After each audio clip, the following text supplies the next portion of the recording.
Germany's finance chief has promised over $230 million in federal aid to help regions hit by extreme flooding.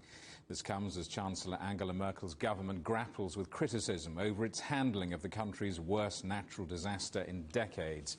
Well, let's talk now to our correspondent Trent Murray. Trent, the finance minister said more money, more aid will come if needed. How much are we talking about here? How much will be spent? Is there a budget or a price tag?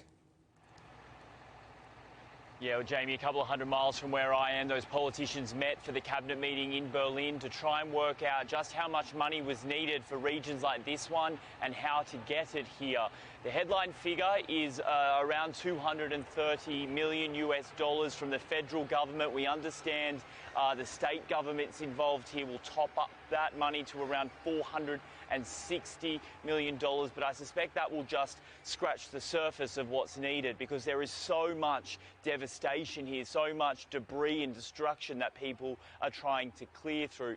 This particular money is aimed to try and help people that have been left more or less with nothing because of these floods. As you can probably see behind me, a lot of homes have been all but destroyed. All of the goods inside them have been cleared out on the streets. So this is a real priority for the German government to try and get this money in quickly to people because many of them have been left with nothing, not even somewhere to live or food or accommodation. So the Finance Minister Olaf Scholz says time is of the essence when it comes to getting this money in. It is the states that organise this aid. This will be provided quickly, swiftly and without bureaucracy. We will not put our own federal infrastructure with approval processes with all sorts alongside, but we will make the money available so that it reaches those who need help now as quickly as possible.